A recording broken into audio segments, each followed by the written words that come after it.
다 같이 합독하시겠습니다. 예수를 보고 부르짖으며 그 앞에 엎드려 큰 소리로 불러 이르되 지극히 높으신 하나님의 아들 예수여, 당신이 나와 무슨 상관이 있나이까? 당신께 구하노니 나를 괴롭게 하지 마옵소서 하니, 이는 예수께서 이미 더러운 귀신을 명하사 그 사람에게서 나오라 하셨습니다. 귀신이 가끔 그 사람을 붙잡음으로 그를 쇠사슬과 고랑이에 매어 지켰으되 그 맨 것을 끊고 귀신에게 몰려 광야로 나갔더라. 예수께서 내 이름이 무엇이냐 물으신즉 이르되 군대라 하니, 이는 많은 귀신이 들렸습니다. 아멘. 아멘. 세수만기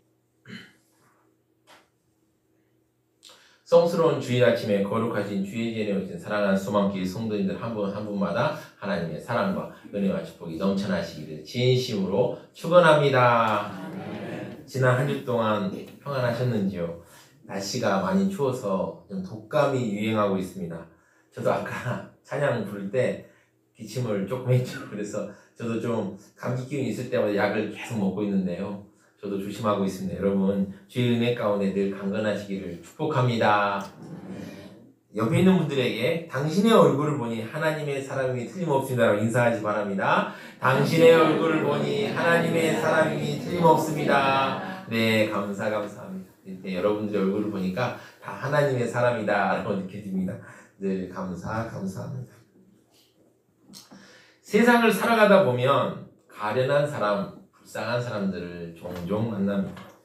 오늘 예수님께서는 정말 가련하고 불쌍한 한 사람을 만나십니다. 어쩌면 그 사람을 만나기 위해서 저 풍랑이 거칠게 있는 갈릴리 호수를 건너오셨을 것입니다. 이 사람은 어떤 사람이고 예수님께서는 어떻게 행하셨을까요? 한번 살펴보겠습니다. 첫 번째입니다. 군대 귀신에 사로잡힌 불쌍한 사람이 있었습니다. 예수님께서는 풍랑을 잠잠하게 하신 뒤에 거라사인의 땅에 이르게 되었습니다. 26절을 보시면 이렇습니다. 그들이 갈릴리 맞은편 거라사인의 땅에 이르러. 여기 거라사인의 땅이 어딘지는 논란이 있습니다. 어떤 학자는 여기다, 어떤 학자는 저기다 라고 얘기하지만 분명한 건 이방인의 땅이었던 것입니다.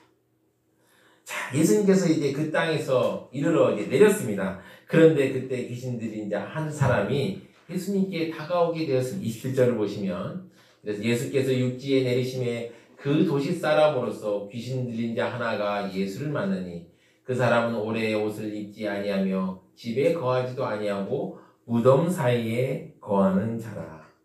이 귀신 들린 사람의 행색이 아주 특이합니다. 오래 옷을 입지 않았다고 그래요. 그리고 그는 집에 거하지도 않고 무덤 사이에 거하는 사람입니다. 우리가 무덤하면 우리나라 무덤을 생각하기 쉽죠. 이렇게 봉분이 있는 이런 무덤을 생각하기 쉽잖아요. 그런데 다 이스라엘 무덤은 동굴에 있는 무덤이에요. 그래서 동굴 돌만 딱 이렇게 빼내면은 그 안에 좀 공간이 있어요. 그래서 거기에 머물러 있다라는 것을 알 수 있습니다. 그가 예수님께 다가와서 이렇게 말합니다. 28절을 보시면 이래서 예수를 보고 부르짖으며 그 앞에 엎드려 큰 소리로 불러 이르되 지극히 높으신 하나님의 아들 예수여, 당신이 나와 무슨 상관이 있나이까? 당신께 구하노니 나를 괴롭게 하지 마옵소서 하니. 그러니까 귀신들이 와서 예수님 앞에 자기를 그 사람에게 떠나지 않도록 간구했던 것입니다. 그러나 예수님께서는 이미 그 더러운 귀신들에게 나갈 것을 명하였습니다. 29절을 보시면 그렇습니다. 이는 예수께서 이미 더러운 귀신을 명하사 그 사람에게서 나오라 하셨습니다. 귀신이 가끔 그 사람을 붙잡음으로 그를 쇠사슬과 고랭이에 매어 지켰을 때 그 맨 것을 끊고 귀신에게 몰려 광야로 나갔더라. 이 귀신 들린 사람은 어떤 상태였습니까? 그는 쇠사슬과 고랑이라면 족쇄를 의미하는 족쇄 같은 걸 탁 묶어가지고 발이 묶이고 쇠사슬이 묶였는데요. 게다가 쇠사슬이 묶였을 뿐만 아니라 사람들이 감시까지 했습니다. 이놈 나가나 안 나가나, 일종의 감옥에 갇힌 거나 마찬가지겠죠.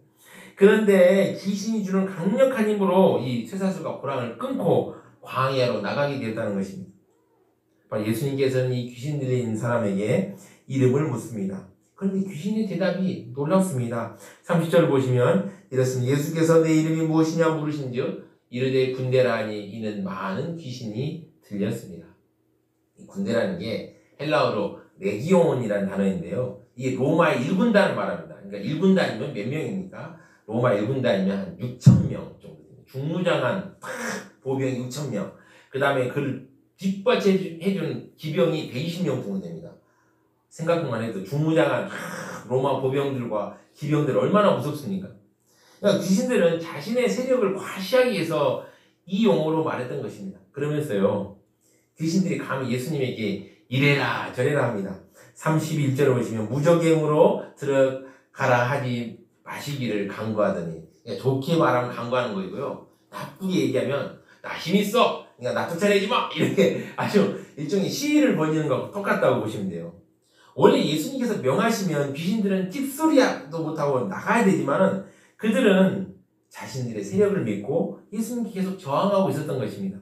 그들은 무리를 이루고 있었기 때문에 예수님 앞에서 겁이 없었습니다.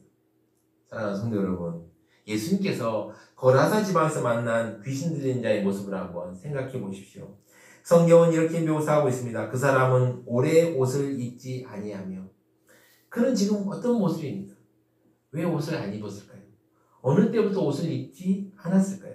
성경을 보면 오랫동안 옷을 입지 않았다고 말합니다. 이 불쌍한 사람의 모습을 한번 상상해 보십시오. 머리는 떡이 다졌을 것입니다. 뭐 감지는 않았을 거예요. 머리는 완전히 떡이 다졌을 거고 헝클어져 있을 것이고요. 또 씻지도 않아서 온몸은 더러울 것이고, 또 가까이 가면 이상한 냄새가 막 날 것입니다.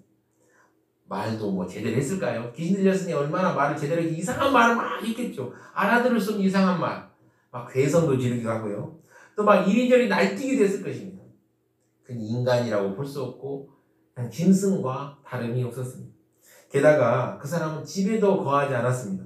왜 집에 거하지 않다는 말을 하고 있는 것일까요? 이 사람은 언제 집을 떠난 것일까요? 왜 떠난 것일까요? 여러분, 집이란 무엇을 의미합니까? 집은 보금자리요, 가정의 울타리요, 공동체의 울타리입니다. 마태복음 8장 28절을 보시면요, 또 예수께서 건너편 가라다 지방에 가심에 귀신 들린 자 둘이 무덤 사이에서 나와 예수를 만나니 그들은 몹시 사나워 아무도 그 길로 지나갈 수 없을 지경이더라. 또 마가복음 5장 1절부터 3절을 보시면요, 예수께서 바다 건너편 거라사에 있는 지방에 이르러 배에서 나오심에 곧 더러운 귀신 들린 사람이 무덤 사이에서 나와 예수를 만나니라. 그 사람 무덤 사이에 거처하는데 이제는 아무도 그를 쇠사슬로도 맬 수 없게 되었으니, 이렇게 서술하고 있습니다. 아마 같은 기사를 이렇게 다른 성경, 다른 복음서들이 표현하는데요, 누가만 특이하게요, 이 사람이 집에 거하지도 아니했다라고 분명하게 서술하고 있습니다. 왜 그럴까요? 이것은 집은 누가의 의도가 들어간 표현입니다. 누가는 군대 귀신 들린 사람이 얼마나 비참한 상태에 있었는지를 묘사하기 위해서 이렇게 집에 거하지도 아니했다고 서술한 것입니다. 누가는 왜 이 사람이 집에 거하지 아니했다는 사실을 밝히고 있는 걸까요? 이유가 있습니다. 이 사람은 가정과 사회의 울타리에 쫓겨나 외롭고 비참한 삶을 살고 있었습니다. 이것을 보여주기 위해서입니다. 여기서 알 수 있는 것은 귀신은 우리를 불행하게 한다는 것입니다. 성경은 분명히 더러운 귀신이라고 말하며 그들이 얼마나 추하고 더러운지 알려줍니다. 제가 말씀을 준비하면서요, 성경 요즘에 그래서 검색이 잘 돼가지고 귀신 한번 쳐봤어요. 그랬더니 우리 개혁개정반 성경에 귀신이란 단어가 있는 구절이 103구절이나 되더라고요. 그러니까 얼마나 많은 양의 성경이 귀신에 대해서 얘기하고 있는지 모릅니다. 오늘 귀신 들린 사람 안에는 레기온, 군대 귀신이 있었습니다. 여러분, 귀신이 한 마리가 아니고요, 말 그대로 수천 마리가 있었다는 것입니다. 그러니 그 귀신의 집이 된 그 사람의 삶이 얼마나 비참하겠습니까? 우리는 우리를 더럽게 하는 귀신이 존재한다는 사실을 알고 경각심을 가져야 합니다. 그런데요, 이렇게 귀신 들린 불쌍한 영혼을 사람들은 어떻게 대합니까? 쇠사슬과 고랭이에 묶어놓습니다. 정말 족쇄에 막 묶어놓습니다. 쇠사슬에 묶어놓습니다. 그러면서 너는 우리를 귀찮게 하지 마라 하면서 어디에다 가둬두고 사람들을 시켜 감시합니다. 얼마나 비참한 일입니까? 그런데요, 예수님은 그를 어떻게 생각하실까요? 두 번째입니다. 예수님은 한 영혼을 귀하게 여기십니다. 예수님과 군대에 계신 사이에 신랑이가 바로 있었습니다. 그때요, 많은 돼지떼들이 산 이곳저곳에서 난 풀 같은 걸 먹고 있었어요. 돼지는 이것저것 다 잘 먹는다고 그러더라고요. 하여튼 풀 같은 걸 먹고 있었습니다. 그리고 이 돼지를 지키는 사람이 있었겠죠. 네, 사진 하나만. 네, 제가 이 야외에서 목축하는 돼지 그림을 막 찾아보려고 노력했는데 저게 그래도 사람이 있는 우리나라 그림인 것 같아가지고 저걸 이제 제가 택했습니다. 어떻습니까? 밖에서 이렇게 돼지가 자유롭게 먹으면서 사람이 보살피고 있죠. 자, 이런 풍경이었을 것 같아요. 밖에 돼지들이요. 자, 32절을 보시면 마침 그곳에 많은 돼지떼가 산에서 먹고 있는지라 먹고 있는 귀신들이 그 돼지에게로 들어가게 허락하심을 간구하니 이에 허락하십니다. 그러니까 귀신들은 예수님에게 자신들을 돼지떼에게 보내달라고 요청하였습니다. 왜냐하면 무저갱에 들어가서 심판날까지 나는 갇혀있기 쉽지 않습니다라고 돼지떼에 들어가기를 강구했던 것입니다. 그래서 예수님께서는 한 영혼을 구하기 위해서는 어떤 값비싼 희생도 감수해야 한다는 걸 보여주기 위해서 귀신들을 돼지떼로 들어가게 할 것을 허락했습니다. 그러자 이 귀신들이 어쨌든 그 사람이 나와서 돼지에게로 들어갔습니다. 그런데 놀라운 일이 일어납니다. 33절을 보시면 귀신들이 그 사람에게 나와 돼지에게로 들어가니 그때가 비탈로 내리다라 호수에 들어가 몰사하거늘. 여러분 생각해보세요. 옆에 있는 사람들 돼지를 치고 있고 주변에서 보고 있는데 평화롭게 풀을 뜯고 있는 돼지들이 갑자기 그냥 호수로 들어가서 몰사한다고 생각해보십시오. 그냥 얼마나 놀리겠습니까? 34절을 보시면 지던 자들이 그 이루어진 일을 보고 도망하여 성내와 마을에게 알리니. 지금 이 돼지가 우리 누가에는 잘 안 나와 있지만은 다른 곳에 보면 2,000마리라고 서술되어 있습니다. 이 돼지만 있는 게 아니라 돼지를 치던 사람도 있었는데 갑자기 돼지가 이상한 행동을 해서 다 죽어버리니 놀라서 도망해서 성내에 알렸습니다. 사랑하는 성도 여러분, 이 돼지떼 2,000마리는 누구의 것입니까? 바로 예수님의 것입니까? 귀신 들린 자의 것입니까? 도대체 돼지 2,000마리는 누구의 것입니까? 어떤 사람의 아주 소중한 재산입니다. 돼지떼 2,000마리가 어떻게 되었습니까? 몰살되었습니다. 한 마리도 남김없이 전부 떼죽음을 당했습니다. 누군가는 자신의 의지와 관계없이 거의 전 재산을 바로 돼지떼를 잃어버린 것입니다. 이 돼지떼의 주인의 모든 재산을 거덜내신 분은 예수님이셨습니다. 누구를 위해서 2,000마리의 돼지떼를 몰살했습니까? 귀신 들린 한 사람입니다. 어떤 의미에서 이 사람은 쓸모없는 한 사람입니다. 사람 같지도 않은 사람이야. 없어도 돼. 이런 사람. 이 사람을 위해서 돼지떼 2,000마리를 희생시켰던 것입니다. 여러분, 2,000마리 돼지 가격이 얼마 정도 될까요? 제가 알아봤습니다. 제가 알아봤는데 요즘에는 사이트가 잘 돼 있더라고요. 그래서 도매가로 알아봤더니 한 마리 60만 원이다 라고 얘기합니다. 그럼 2,000마리 곱하면 얼마입니까? 12억입니다. 와, 엄청난 재산이죠. 또 예수님 당시의 고기값은 지금보다 더 비쌌습니다. 왜냐하면 그때 냉장시설이 없었잖아요. 그래서 고기라는 게 정말 귀했거든요. 그렇기 때문에 지금보다 더 비쌌을 것입니다. 제가 이제 옛날에 즐겨 읽었던 중국 역사서 사기라는 책이 있습니다. 이 책이 보면 부자의 기준에 대해서 나와 있는데요. 부자의 기준에 대해서 나와 있는데 사마천의 사기에 보면 돼지가 250마리만 있어도 그 사람은 부자다 라고 말했습니다. 하물며 2,000마리가 사라졌으니 얼마나 큰 충격이겠습니까? 아마 그 거라사 지방의 모든 경제적인 수입이 다 사라졌다고 볼 수도 있는 엄청난 사건입니다. 그런데 여러분, 귀신 들린 자는 어떤 사람입니까? 그는 버려진 자의 쓸모없는 자입니다. 수십억의 엄청난 돈을 이름 모르는 사람, 아무 가치도 없어 보이는 사람을 위하여 어떤 사람의 전 재산을 사용하셔도 되는 것입니까? 과연 주인의 허락을 받았을까요? 이것에 대해 누가 보상을 해줄 것입니까? 귀신 들린 자가 회복한다면 보상이 가능할까요? 불가능할까요? 불가능합니다. 왜 그럴까요? 그는 아무것도 가진 것이 없는 사람이기 때문입니다. 그런데 예수님은 왜 이렇게 엄청난 일을 벌였을까요? 주인이 절대로 가만히 있지 않을 것입니다. 만약 이 사실을 안다면 동네 사람 모두가 합심하여 예수님께 거세게 항의할 것입니다. 이것을 생각한다면 예수님이 너무 심하신 것 아닌가라는 생각이 드실 것입니다. 예수님이 너무 엄청난 일을 벌이신 것 같습니다. 이러지 말았어야 하는 거 아닌가 싶기도 합니다. 그러나 예수님의 이러한 행동은 정말 무모한 짓입니까? 아닙니다. 예수님은 귀신 들린 자의 치유되는 과정을 통하여 말씀하시는 목적이 있습니다. 주님은 무슨 말씀을 하시려는 걸까요? 예수님은 우리 영혼이 구원받기 위해서 대가를 지불해야 함을 알게 하십니다. 무엇이 지불되었습니까? 대가가 지불되어야 영혼을 살릴 수 있습니다. 나의 영혼이 구원에 이르도록 예수님은 자신의 생명을 지불하여 나를 살리셨음을 깨닫게 하시는 것입니다. 주님이 대가를 지불했습니다. 나 스스로는 대가를 지불할 힘이 없기에 예수님이 자신의 생명으로 대가를 지불해 주셨습니다. 예수님은 2,000마리의 돼지떼가 몰살되어야만이 이 영혼이 구원에 이른다는 사실을 모두에게 보여주었습니다. 우리가 구원받은 가치가 그만큼 귀하고 큰 것입니다. 자, 2,000마리 돼지떼를 통해서 대가를 지불한 그 영혼은 어떻게 되었습니까?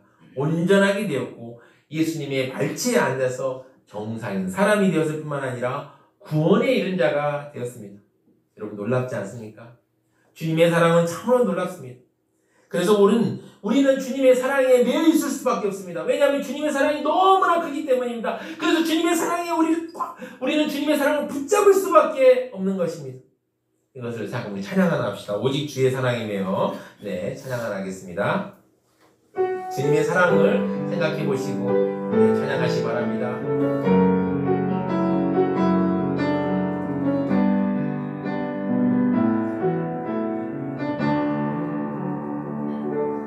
오직 주의 사랑에 매여 내 영 기뻐 노래하니라. 이 소망의 언덕 기쁨의 땅에서 주께 사랑 드립니다.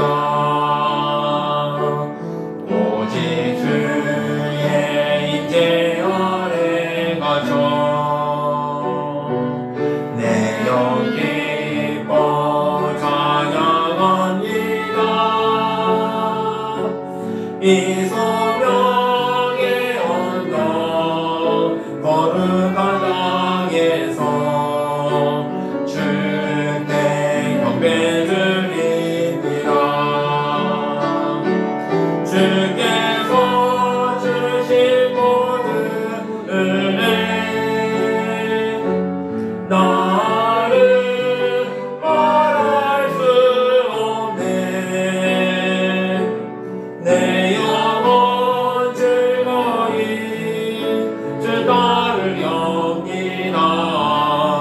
주께 내 삶 드립니다. 오직 주의 사랑에 매여 오직 주의 사랑에 매여 내 영 기뻐 노래합니다. 이 소망의 언덕 기쁨의 땅에서 주께 사랑 드립니다. 오직 주의 인계 아래 갇혀 내 영 기뻐 찬양합니다. 이 소명의 언덕 거룩한 땅에서 주께 경배드립니다. 주께서 주신 모든 은혜 나를 말할 수 없네. 내 영혼 즐거이 주 나를 엽니다. 주께 내 삶 드리 주께서 주신 모든 은혜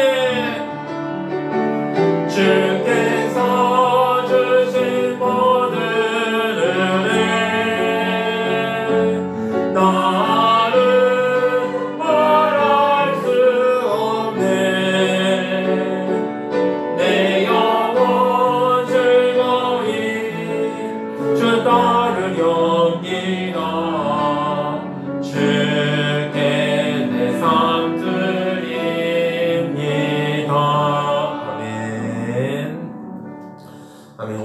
말을 보며 우리는 어떻게 해야 됩니까? 세 번째입니다. 우리가 구원받았음을 감사하며 전합시다. 돼지 2,000마리가 몰살하자 사람들은 어떤 일이 벌어졌는지 살펴보려고 나왔습니다.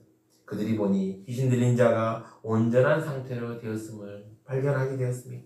35절을 보시면 사람들이 그 이루어진 일을 보러 나와서 예수께 이르러 귀신 나간 사람이 옷을 입고 정신이 온전하여 예수의 발치에 앉아있는 걸 보고 두려워하거늘. 그러면서 귀신 들렸던 자가 어떻게 구원받았는지를 목격한 사람들이 그들에게 말하였습니다. 이 말을 들은 사람들은 얼마나 두려워했을까요? 그래서 그들은 예수님께 이 지역에서 떠나가시기를 구하였습니다. 그리고 할 수 없이 예수님께서 배에 올라 돌아가시려고 하자 문제에 귀신 들렸던 사람이 함께 있기를 구하였습니다.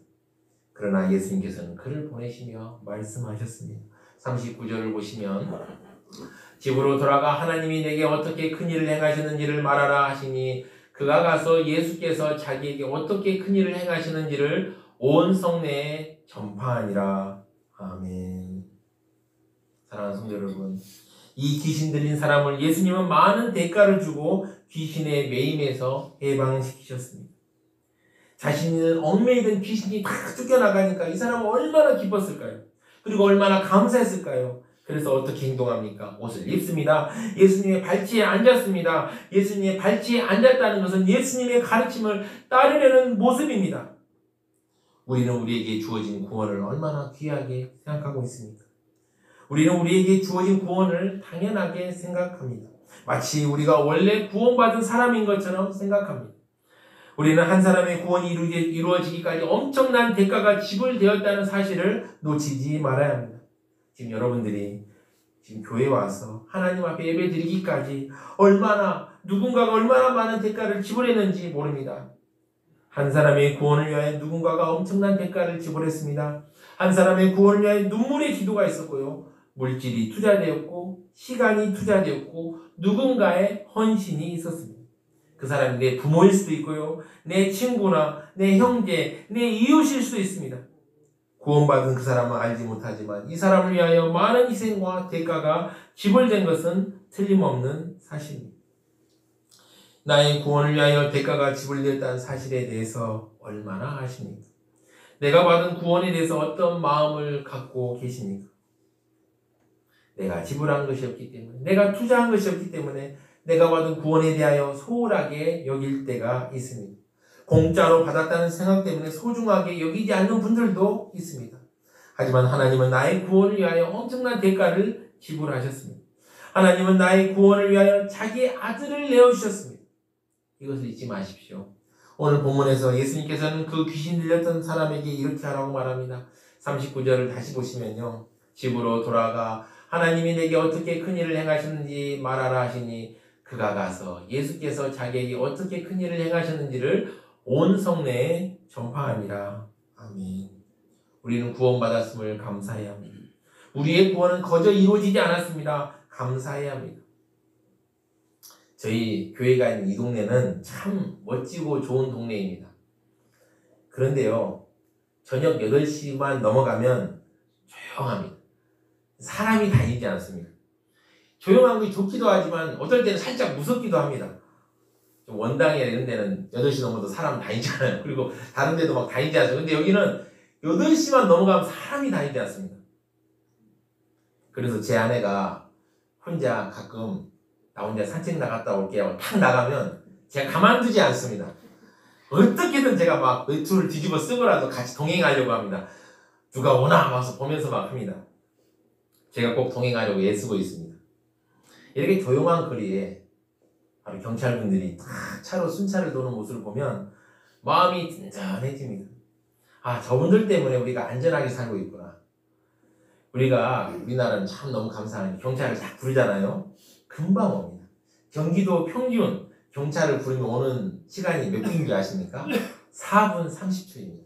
이게 경기도 전역이 그렇다는 거예요. 그러면 여기 고양시 같이 이렇게 파출소가 많은 데는, 여기 파출소가 아니, 지구대죠. 지구대가 많은 곳은 얼마나 더 빨리 오겠습니까? 또 그뿐입니까? 우리 교회 앞에 도담공원이 있습니다. 저 공원 이름이 바로 도담공원인데요.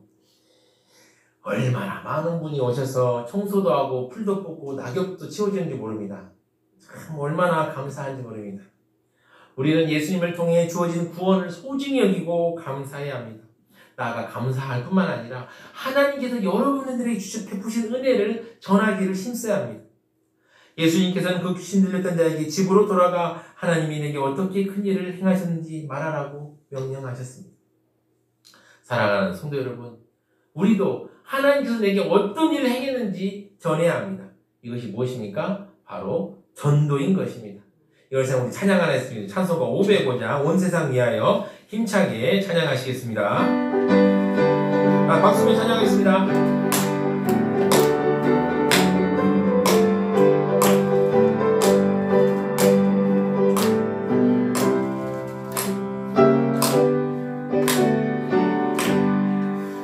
온 세상 위하여 나 복음 전하리 만 백성 모두 나와서 주 말씀 들으라 죄 중에 빠져서 헤매는 자들아 주님의 음성 듣고서 너 구원 받으라 전하고 기도해 매일 증인 되라 세상 모든 사람 다 듣고 그 사랑 알고 3절 하시겠습니다.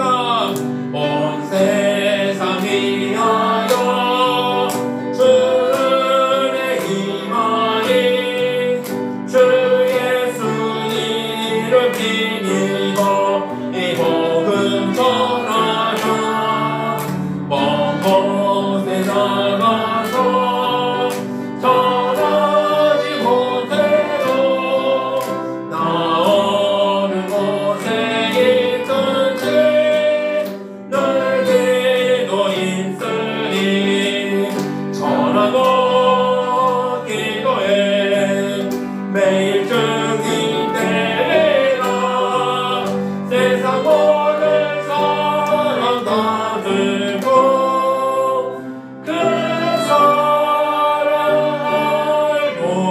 알도록 아멘. 사랑하는 수막기 성도 여러분, 우리에게 주어진 이 귀한 구원 가볍게 생각하지 맙시다. 당연하게 생각하지 맙시다.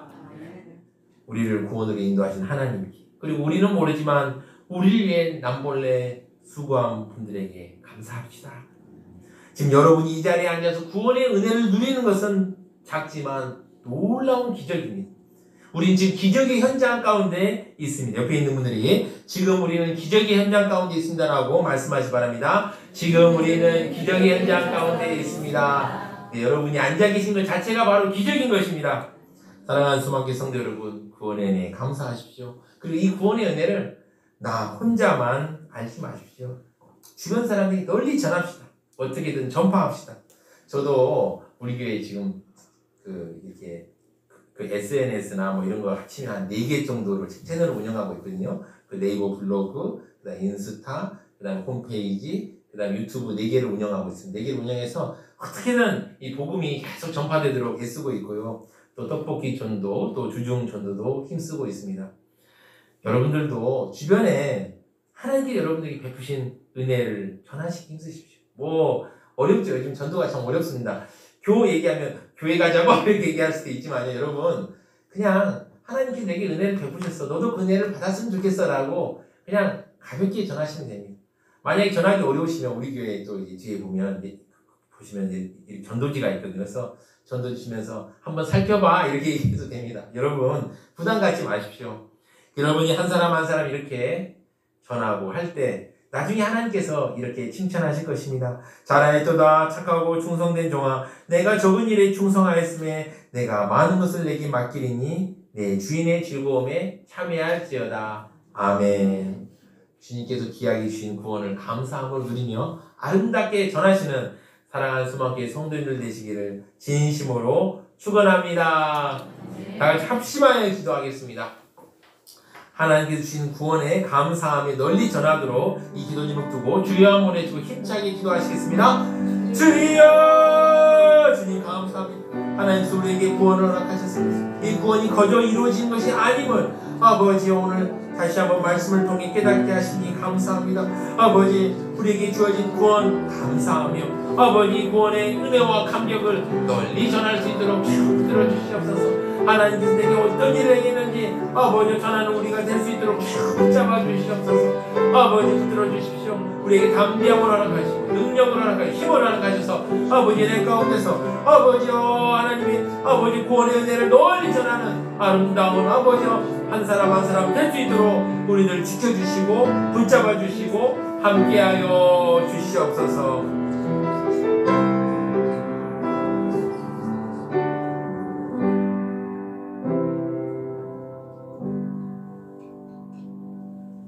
참으로 부족하고 연약한 우리들에게 구원의 은혜를 내려주신 하나님 아버지, 오늘 말씀을 통해서 하나님께서 내려준 구원에 감사하며 전해야 함을 깨닫게 하시니 감사합니다.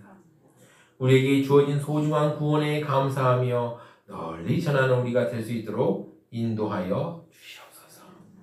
이 모든 말씀 우리 주 예수 그리스도의 이름으로 기도드립니다. 아멘.